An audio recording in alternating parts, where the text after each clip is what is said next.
ndagushuje kandi ndakuramukije wowe utega amatwi ibiganiro byacu umunsi ku munsi.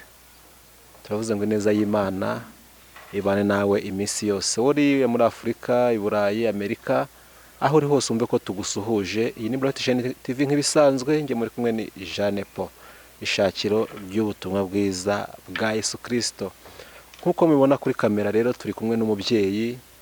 Mwakoze atusi umubyeyi ko rugambye tubonye n'uwahehe, eko ntimugire ikibazo mu kanya araje abibwa. Icyo tubasaba mbere ko dutangira ikiganiro, kora subscribe na share na like nimba ukunze ibiganiro byacu, ubisangize n'abandi kugira ngo ubutumwa bwiza bwa Yesu Kristo bwamamare hose, kuko nicyo kintu kitugenza muri iyi minsi, kugira ngo tubwire abantu ubutumwa bwiza bwa Yesu Kristo, bahindukirire Kristo kuko Kristo nibo yaje ashaka. Kora subscribe rero, nyuma yo gukora subscribe nimba ibiganiro bikunze ukore na share kugira ngo ubutumwa bwiza bwa Yesu bugere ku isi hose. Ikindi nimba ushaka yuko tukwamamariza, nabyo birashoboka. Ushaka kugena ko tukwamamariza, wakwamaza cyangwa se gushyigikira bino biganiro byacu, hasi turabahereza nimero mushobora kwifashisha kugira ngo icyo mwifuza cyose mukitugezeho cyangwa se mukigereho. Imana rero ibahe umugisha. Reka dutangire twakira umubyeyi turi kumwe, namwe atangire abasuhuza. Yesu nashimwe cyane. Amen. Yesu nahimbazwe. Turagira ngo mutangire mwibwira abaduteze amatwi, se turi kumwe nande? Nitwa Nyirasinamenye Speciosa, ndubatse mfite umugabo umwe n'abana 9. Hanyuma ndi umubyeyi Yesu yagiriye neza. Itorero nsengeramo ni AEBR Kacyiru, iryo torero ryanjye nsengeramo. Hanyuma ibisigaye biteka duhana umugisha. Imana ibaho umugisha. Ese hari imirimo yindi mwamukora mu itorero cyangwa igendanye n'umuhamagaro wanyu? Yego turayikora. Ngiye wicaye angandi mama pasiteri w'itorero rya Kacyiru. Hanyuma ndi umuririmbyi muri iryo torero, ndi umudiyakoni, nkora imirimo yose, ndi umunyamasengesho, nkora imirimo Uwiteka Imana ishoje ndayikora. Imana ibaho umugisha cyane. Mwabyumvishe ko tugiye kuganira na mama pasiteri. Mama pasiteri afite ibintu by'Imana byinshi, ntimukine. Hari impuguro nyinshi abafite, ibyo byose ibyo umwuka mushyizemo uyu munsi wa none agiye kubagezaho birageraho bibavana bigiye n'ahandi bashyitse. Reka dutangire ikiganiro cyacu dusenga Imana kugira ngo Imana ibane natwe, kandi umwuka wera w'Imana kugira ngo aze amushyikire muri byose. Imana y'amahoro kandi Imana ikiranuka, uri mwiza kandi ubere mwiza gutegereje bose. Ijambo rye rivuga neza ko ntawe kuri njye uzakorwa n'isoni. Tugushimiye ibyatuwe tukaje n'ibiri imbere, tugushimiye ko duhuje n'uyu mubyeyi agiye kwamaza ubutumwa bwawe.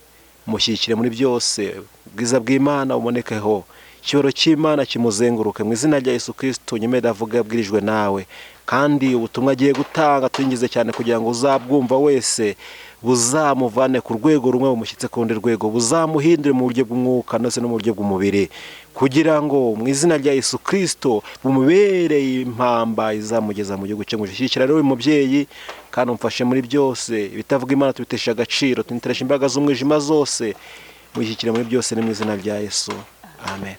Ni karibu. Mbere ya byose mbanje gushima Imana ingejeje aha hantu. Hanyuma nkaba nsuhuza abantu bose, abantu bitwa b'Imana bose Imana yaremye, ndabashuhuje mu izina rya Yesu. Ndababwiye ngo amahoro y'Imana nabe muri mwe, ubwiza bw'Imana bubaganze, icyubahiro cy'Uwiteka kibagote. Ngewe rero uwicaye aha hantu, Imana yantumye irambwira ngo mbwire abantu b'Imana ko bibagiwe urukundo rw'Imana. Data wa twese atugirije neza.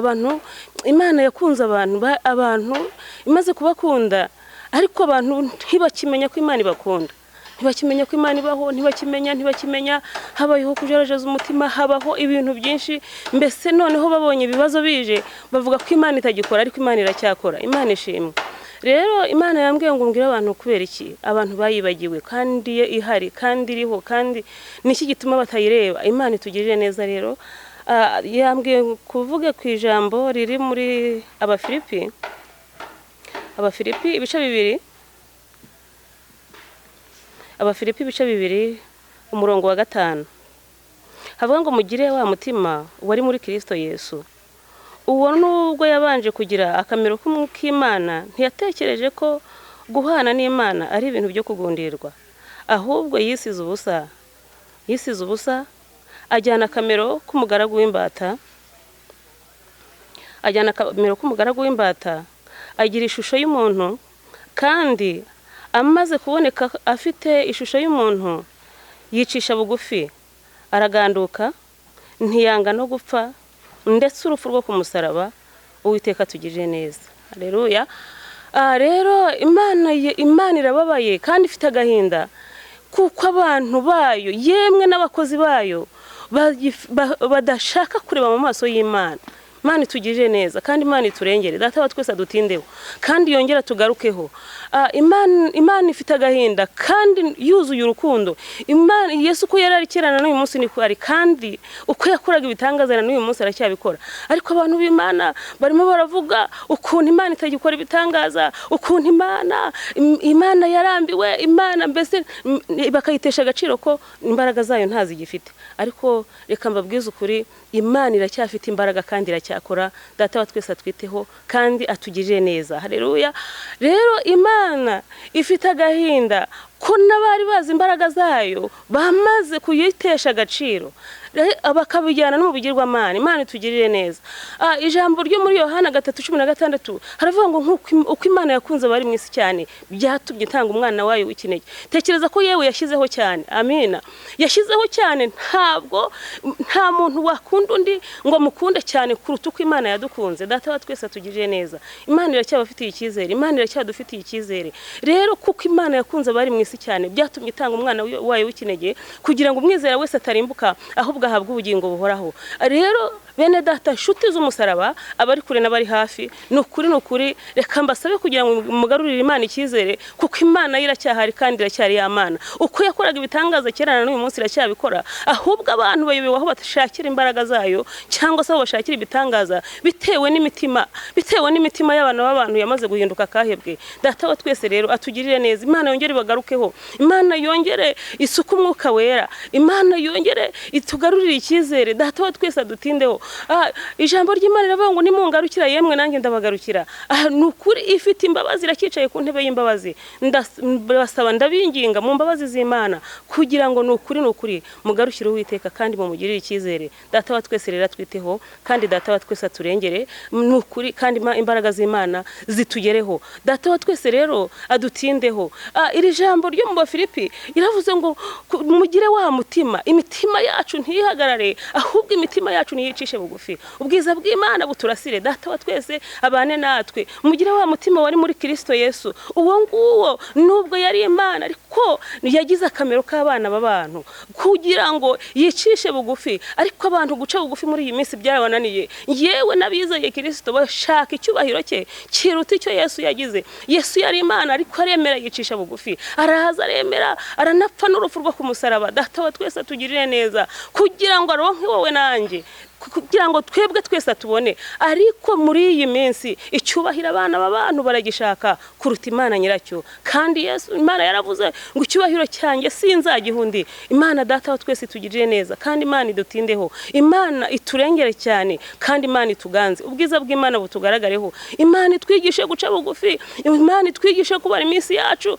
nubwo ibihe bibi bitwegereye. Ariko abantu nabo bararushaho kwegera inyuma bahunga Imana, ariko Imana iracyateza amaboko wishaka uwo yagirira neza. Imana iravuga ngo nimungarukira nanjye ndabagarukira. Nukuri twite ku rukundo rw'Imana. Biragoye ko umuntu yapfira undi, ariko Imana yemeye gutanga umwana wayo w'imfura, umwana wayo w'ikinege, kugira ngo umwizera wese atarimbuka ahubwo ahabwe ubugingo buhoraho. Nimwakire neza rero ijambo ry'Imana, kandi rwose iri jambo rikubera inkomezi. Wowe wari utendebutse, menya neza ko Imana igukunda. Wowe wari ufite ibibazo, menya neza ko Imana iracyahari. Imana yaravuze ngo ntabaza ugeze mu bikomeye, ndagutabara nkwereke ibikomeye biruhije utamenya. Ariko gutabaza Imana ese ni bande bayitabaza? Ni bangahe bayitabaza? Ariko Imana iguteza amatwi, itegereje icyo yibwira. Data wa twese rero atugirire neza kandi atwiteho. Yesu yemeye guca bugufi, yambara akamero k'umwana w'umuntu, abona ko gusa n'Imana no guhera mu cyubahiro atari ibintu byo kugundirwa. Aremera yicisha bugufi, yewe ntiyanga no gupfa urupfu rwo ku musaraba, kugira ngo wowe nanjye tubone ubugingo. Ibyari kutwica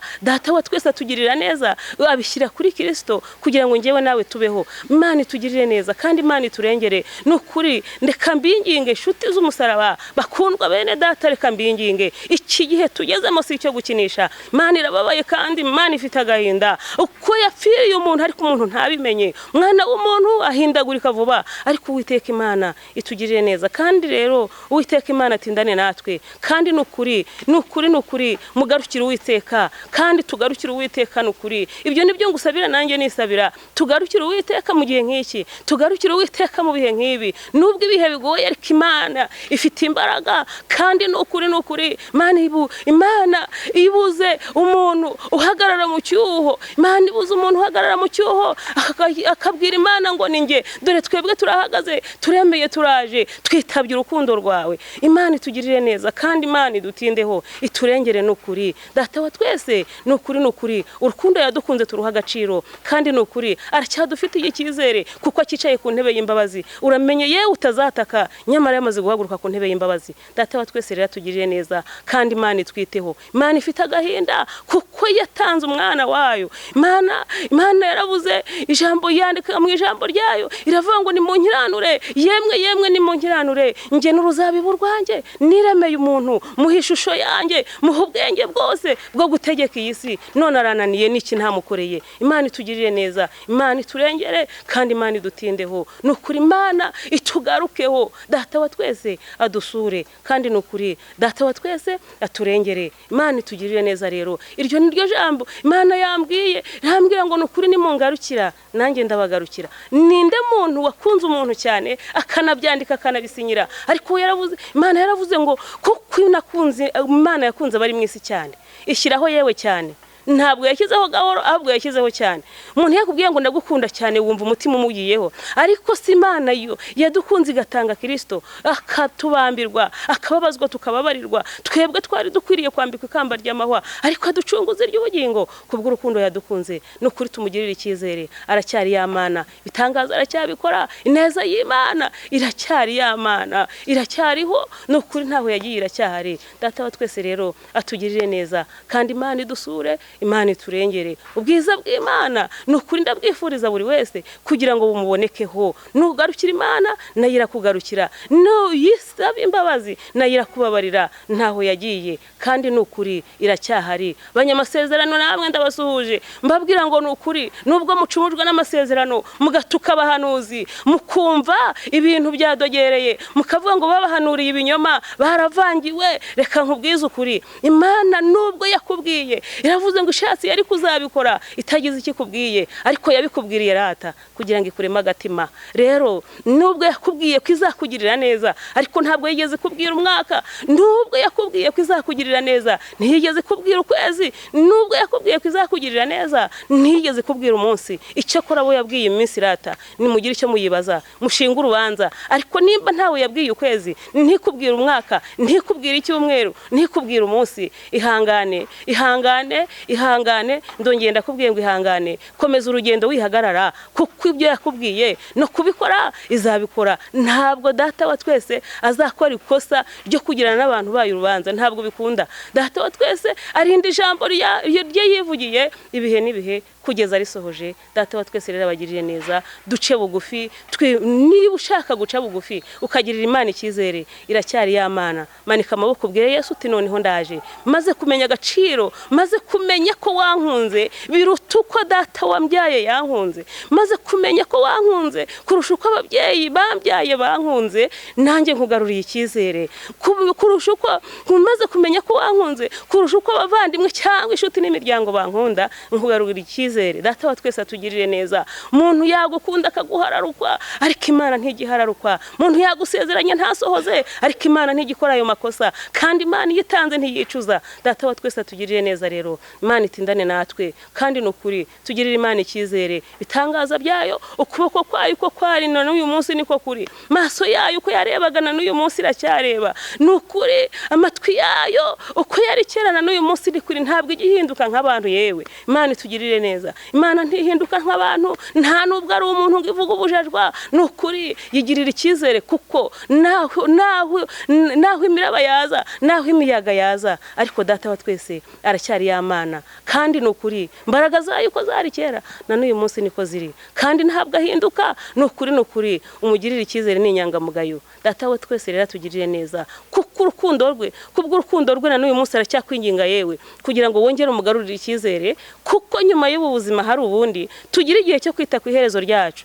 Ibikomeye biraza, ntibiguhangayikishe cyangwa se ngo uhumure amaso urebe. Yesu yaravuze ngo ibyo nimubibona muzubura amaso murebe mu ijuru. Ariko se ni bangahe barimo kureba mu ijuru? Ni bangahe barimo kureba ibimenyetso by'ibihe ngo bamenye aho igihe kigeze? Byibuze bishingikirize kuri Kristo, bavuga ngo nubwo napfa bw'umwami Yesu ankunda ndi amahoro, naho ndiho naho napfa nzi ko nkundwa n'Uwiteka. Imana itugirire neza rero, kandi ubwiza bw'Imana buturasire, icyubahiro cy'Uwiteka kitugote, kandi ni ukuri Nyagasani abaho umugisha. Ibyo nibyo mbifuriza, nanjye niyifuriza mu izina rya Data wa twese n'Umwana n'Umwuka wera, amen. Nomero ya telefone yanjye ni 078 364 22 ndongera nsubiremo 078 364 22 Uri Imana y'imbaraga, ushoboye ibintu byose, uri mugari, urahambaye nyakubahwa, nyaguhora ku ngoma turacyakwemera,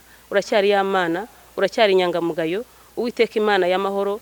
Dusohoje ibyo wadutumye rero, Data wa twese Imana, ibyo ushaka ko bigera ku bantu bawe natwe turabirangije. Imana Data wa twese gukora no kwawe, Uwiteka Imana, iri jambo ryawe niruherekeresha umwuka wera. Waravuze ngo uzatwoherereza umwuka wera akore mu cyimbo cya Kristo. Umwuka wera narishorere rero arigere kuri ba nyiraryo, kuko uko wagambiriye abari nako bikora. Data wa twese Imana, ngaho gumana natwe kandi ubane natwe mu izina rya Data wa twese n'Umwana n'Umwuka wera, amen.